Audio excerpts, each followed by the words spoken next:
Hello, I'm Alicia Sharabali. And I'm Zach Kotz. Welcome to the Global Current.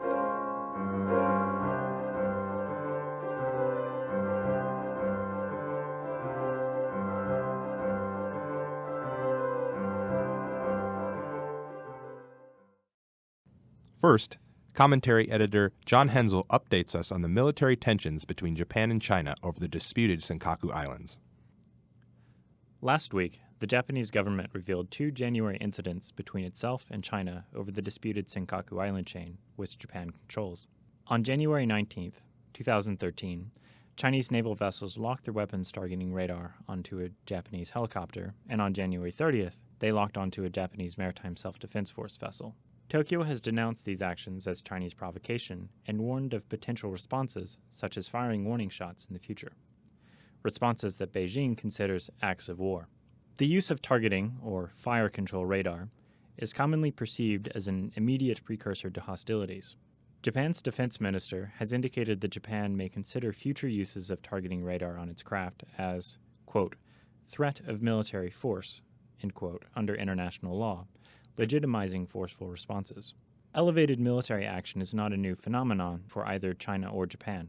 Both nations have scrambled jet fighters to the disputed area and have increased maritime patrols more generally since tensions over the islands reached its apex last September, when Japan's national government purchased the islands from their private Japanese owner.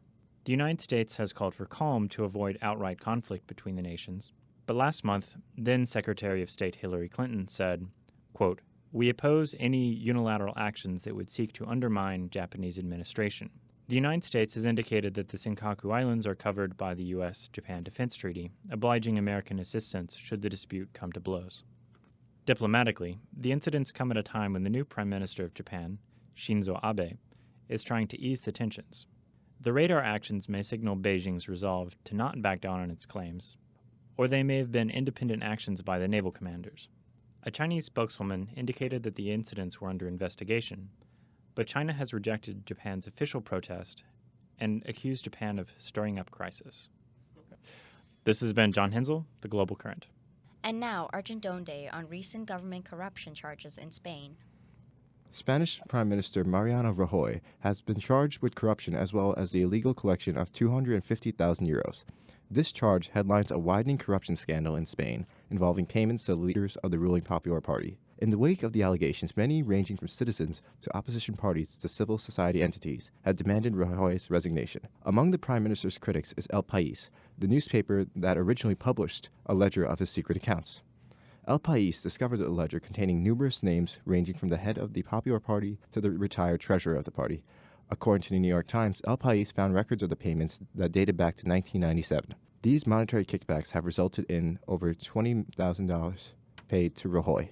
If at any point I'm aware of irregular or inappropriate conduct related to members of our party, I will not waver. I will not waver.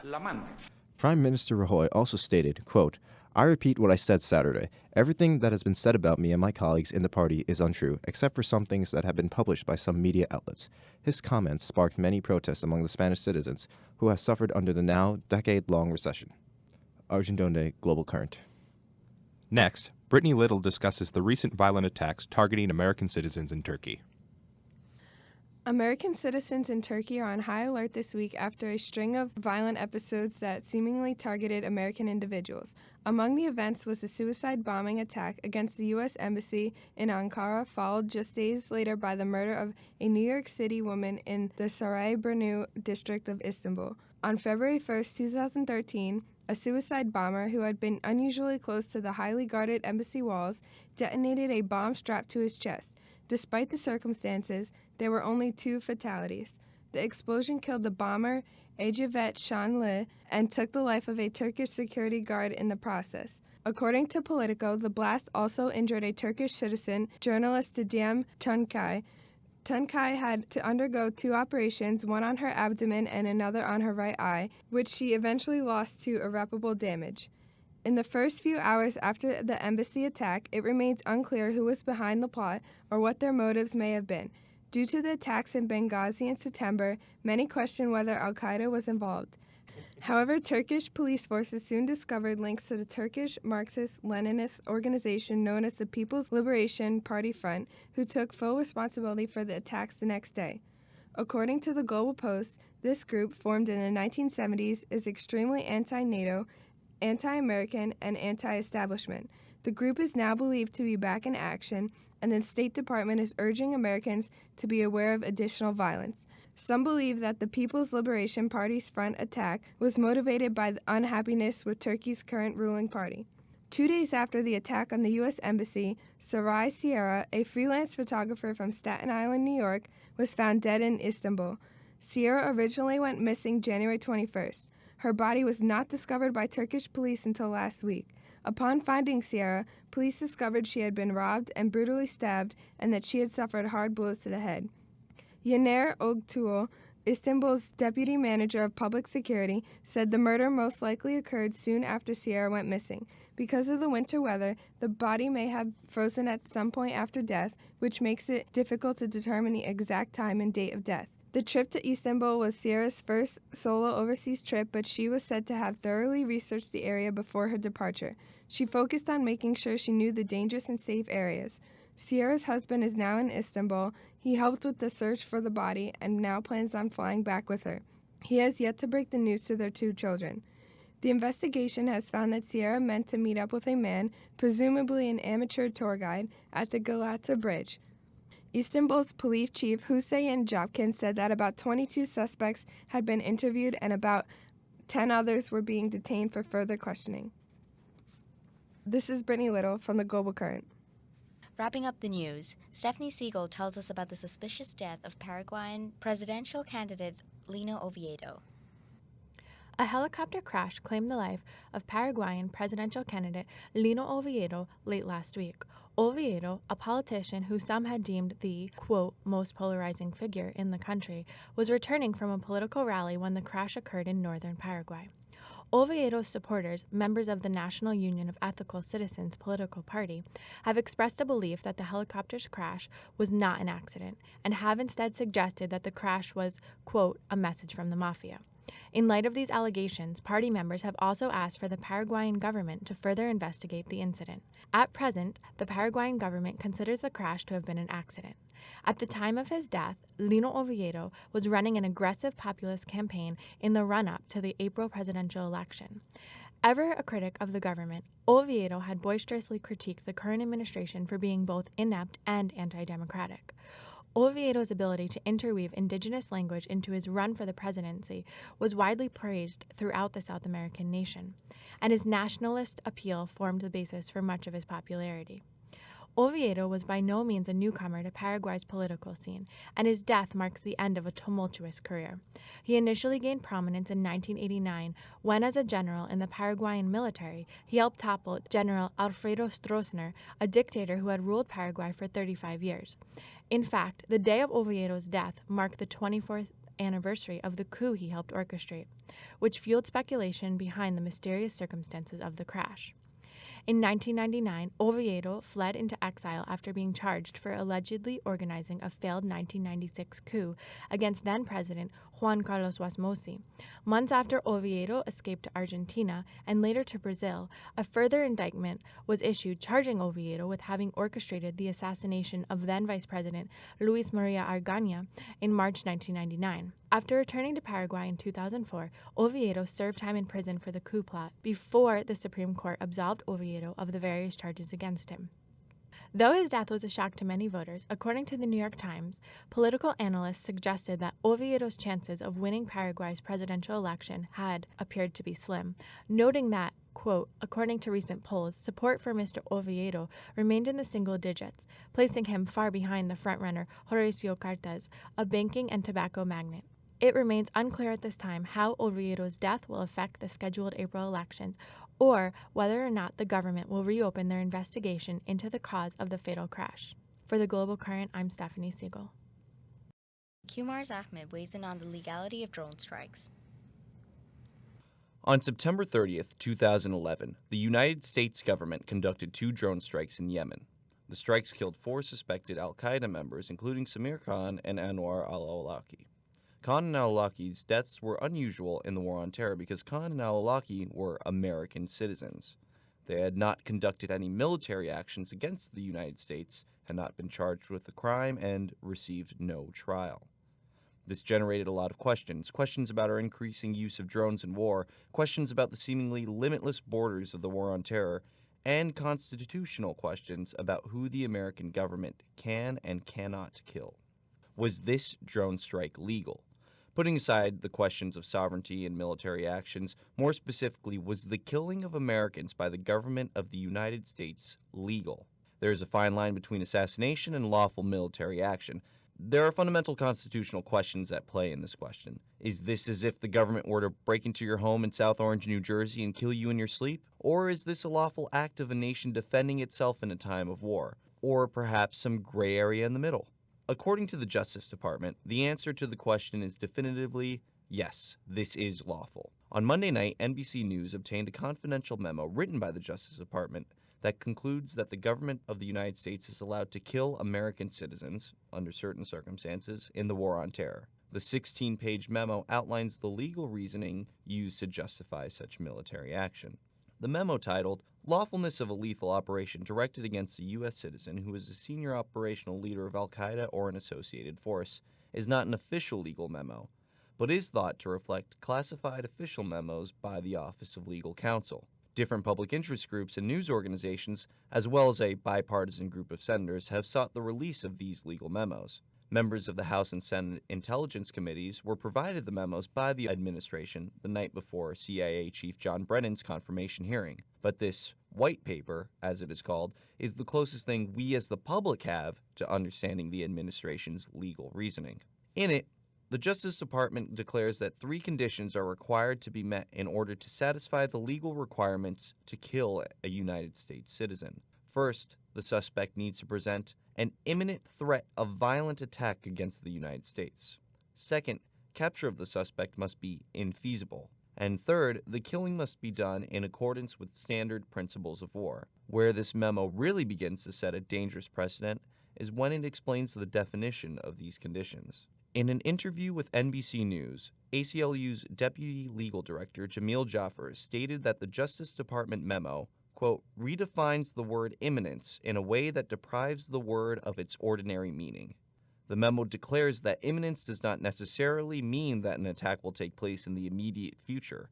Rather, it declares that because members of Al-Qaeda are always planning attacks on the United States, it is then safe to assume that any operational leaders of Al-Qaeda are in a constant state of being an imminent threat to the United States, regardless of whether or not the United States has evidence of a specific operation being planned against America. The memo goes on to reason how these killings do not violate the citizens' constitutional rights.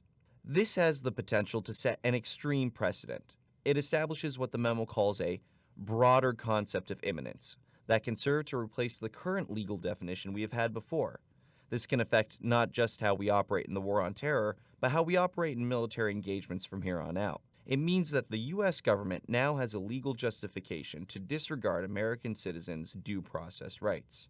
It also underscores an area of President Obama's foreign policy that puts him in greater similarity with the Bush administration, the bending of established legal doctrine, and the lack of transparency associated with it.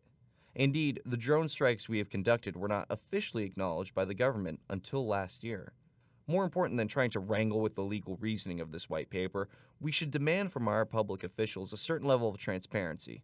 The public should demand that the Obama administration release the confidential memos. For the most basic reason that, as Senator Wyden of Oregon put it, quote, every American has the right to know when their government believes it's allowed to kill them. This is an important development in the ongoing war on terror, and it demands a greater public attention. Is it legal for the government of the United States of America to kill its citizens, American citizens, who are in a foreign country that we are not at war with, using unmanned aircraft flying 10,000 feet in the air without charging them with a crime or putting them on trial? Is it right? We as a society can only determine the answer to these and other complex questions about liberty and security when we have all the information presented to us. The war on terror has generated a lot of constitutional questions, this one being of the most important. Perhaps drone strikes against Americans are legal and just. Perhaps they aren't. To amend Senator Wyden's statement, perhaps every American has the right to know why their government believes it's allowed to kill them. For the Global Current, I'm Kumar Zamed. Matt Giordano updates us on the continuing democratization of Burma. 2 years ago this month, the newly elected civilian government of Burma embarked upon an ambitious, albeit unbelievable, plan to alter the very structure of the country. For nearly half a century, Burma had been the bastion of a military junta, whose rule of law was applied through the suppression of dissent and personal freedoms. Long held as a pariah state of the international community, diplomatic relations between the United States and Burma had been severed since the early 90s. Foreign direct investment was prohibited by congressional and presidential order, and travel by American citizens was banned. But following the results of the 2010 elections, all of that has changed. Since the 2010 elections, incremental change has occurred in almost every sector imaginable. But while progress has been made in these past 2 years, there is still much to be done. Change does not occur overnight, nor does it occur smoothly for that matter either. Domestic issues such as human rights abuses, sectarian violence, and censorship are still persistent issues that need to be tackled before overwhelming acceptance from the international community should commence. The first issue that needs to be dealt with is the ongoing sectarian violence. A tentative ceasefire between the Burmese military and the Karen National Liberation Army was signed in 2012 that has seen hostilities between the two belligerents diminish. With the inclusion of the political wing of the KNLA, the Karen National Union, into the political process, tension between the two factions has waned. This was seen as a major test of Burma's willingness towards reform, as a ceasefire was a major demand placed upon them by Western powers in return for the lifting of economic sanctions. Not only did the ceasefire help lead to the eventual lifting of Western sanctions, but it also bolstered cross-border trade with Burma's neighbor Thailand. Despite the tentative ceasefire in place for over a year, in order to establish lasting stability, progress must continue towards a true ending of hostilities and a signing of a peace accord. This must, in turn, include a cessation of hostilities between the Burmese army and the Kachin Independence Army. As the last remaining conflicts involving the Burmese army, the only move forward is through the incorporation of the KIA into the ranks of the Burmese army.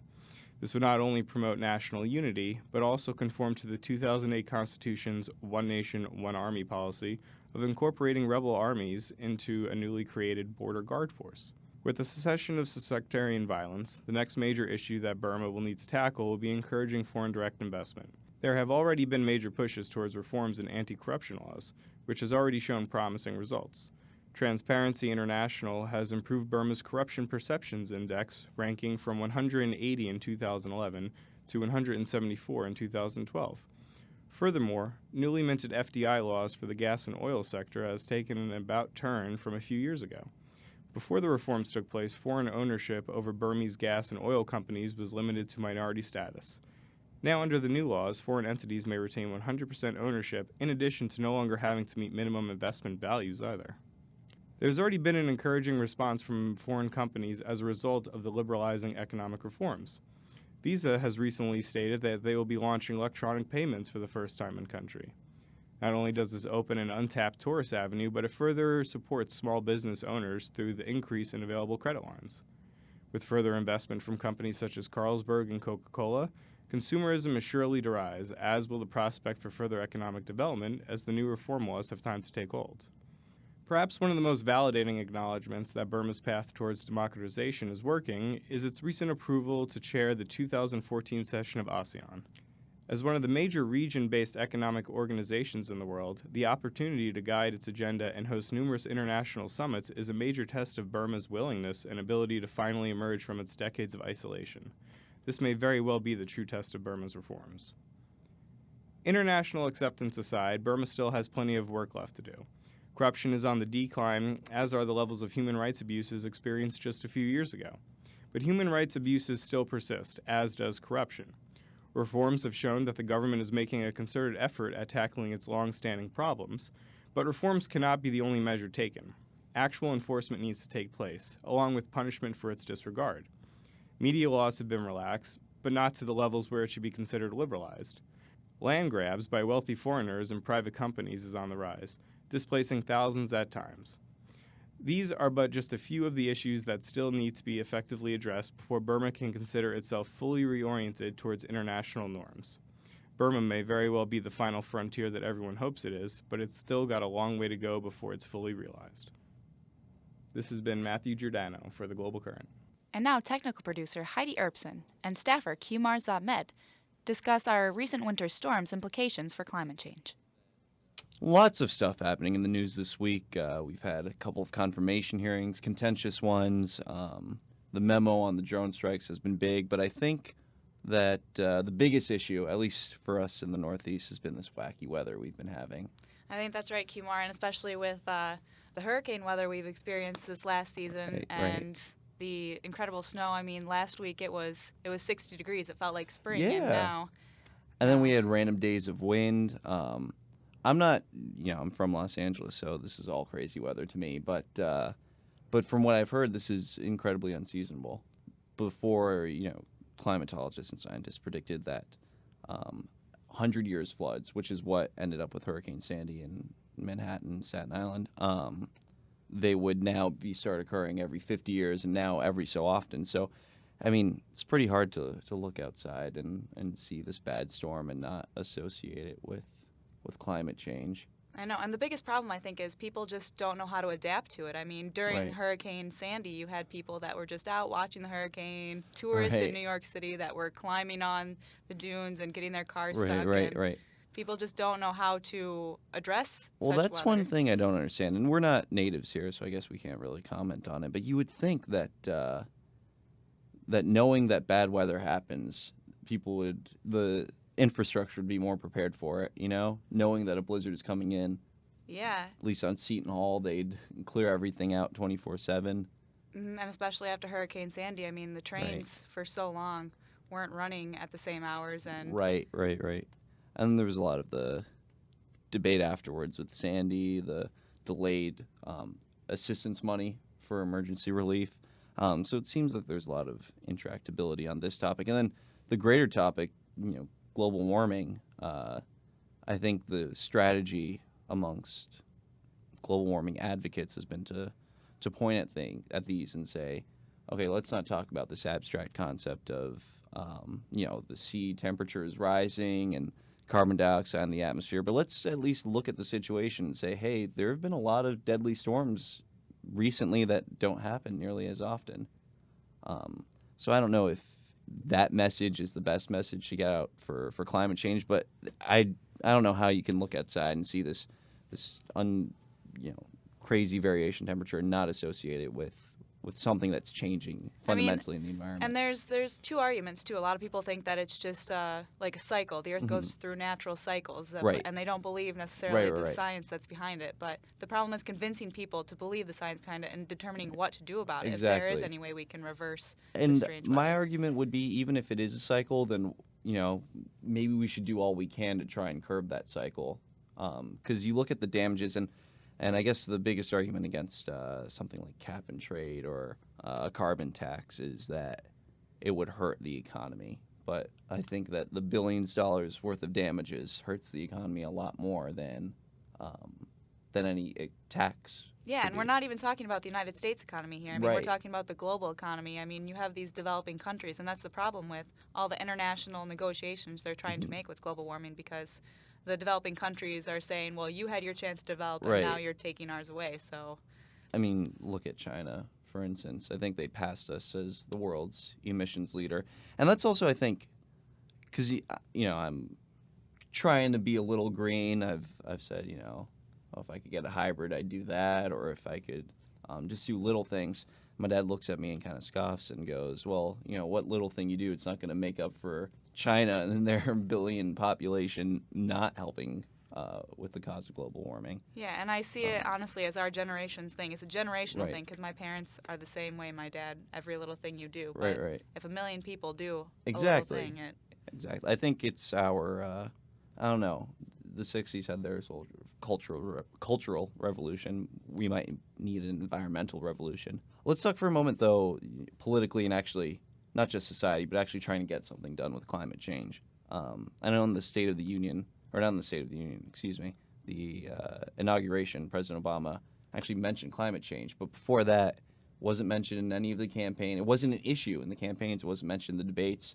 Do you think, And it seems like, especially compared to 2008, when everyone was talking about climate change, people, a lot of people didn't believe in it, but the people who did believe in it, were fervent about it. It was the time of Al Gore, Inconvenient Truth. Do you think that the issue has sort of died down, or it's not as much in people's minds I think as it's it once fallen was? by the wayside. I mean, Yeah. you have so many other issues. As United States citizens, we're worried more about China not surpassing us in pollutants, but surpassing us economically and Exactly. becoming a big powerhouse. We're still focused on tensions in the Middle East. I mean, with all the attacks on United States consulates and Right, the right. bombings. And So as I started off the piece, there have been a lot of other important things in the news in terms of our foreign policy, in terms of the structure of our government, the economy, the sequesters coming up too. I think that this has become so much of a problem that this has to be the most important. And I think it's omitted in the coverage of it. It's sort of disassociated. It's like, and I don't know if this is the best comparison to make, but when something happens that's a news event, people try to say, oh, focus on the event and don't try to politicize it, whether it's gun violence or maybe like the oil spill that happened then. I think when you cover storms like this, you have to associate it with climate change, because if not, I don't know if it's going to stay in people's minds. yeah, and with news, it's all about sensationalism. And Right. I mean, global warming is something that it's been there, it's Right, had its time, right. it's been talked out Been there, about done all that. it can be talked out. One thing is you want to get something done, but I also feel like whenever an important issue becomes, you start talking about it, becomes so politicized that nothing gets done because of it. It's like, the individual mandate was supported by Republicans before Obama even was in office, but the moment that the president suggests it, all of a sudden you have the Republicans against it. And I fear the same thing could happen with global warming or with any meaningful climate change legislation. And that's notwithstanding the opposition that we already know is out there. I mean, and do you think the United States necessarily has to be the one to lead the change? Yeah. I think you look at the history of the United States, and this is sort of where American exceptionalism really comes into play. We've been at the forefront of so many other revolutions. I think you can associate something as important as reversing the effect that we've had on the climate is. I think that's something so big and so powerful, you need the leadership of a country like the United States. But to another thing, I forefront think the United States is so divided on its opinion Right. about what to do about it that it would Right. almost have to be a middle power country such as Canada or Japan Yeah. to start the initiative and then get U.S. backing before we could go forward with That's it. true. I don't know. It's going to be one of those things where you need a leader to just overcome that. Yeah, there's going to be opposition, but hopefully, if there's someone within the federal government can have that effect. Another strategy too is cities. You don't need states. You don't need nations to lead the forefront. If Los Angeles, New York, London, Beijing, Paris, if they come together and reduce the global warming, the effect of farms, the effect of Texas not caring about global warming all of a sudden becomes less important than it does in the Senate, where they have so much of a say. And I think another strategy would be to sort of show off the other side effects to global warming. Let's say you have someone who doesn't believe in global warming. If your gas price could be cheaper, if it'd be cheaper to run on electricity, if it'll be cheaper to convince them, it'll help the air, help your asthma, things like that, things that are more tangible. Because I think we saw it with the ozone layer depletion. There was a real concerted effort to get rid of CFCs, chlorofluorocarbons, that caused the depletion of the ozone layer. That was sort of this tangible effect. I don't know if there is something similar with global warming, but I think with that they found a problem and they solved it right away. Yeah, they didn't discuss true. it. They didn't decide. They didn't negotiate. That's they said true. we have a problem. We're gonna fix it. And I think that's what they need to do more of in the. And I think to wrap it up, I guess, the reason that we talk about and the reason that we're spending so much of our show for something that doesn't seem so current is because it is. This is a national security issue. This is an international security issue. We really have to get down and push it to the forefront. And so I hope that in Tuesday's State of the Union, the president really comes out with some sort of comprehensive plan, not just cap and trade or a carbon tax, but something universal and comprehensive that can. All right. So hopefully, while listeners are trying to stay safe and stay warm, they can think a little bit about what they can do to maybe prevent the change in climate a little more. All right. So All right. Thank you, guys. Thank you for joining us on this week's Global Current. I'm Alicia Sharabali. And I'm Zach Kotz. Be sure to check us out online at blogs.shu.edu/globalcurrent and follow us on Facebook and Twitter. We'll see you next week.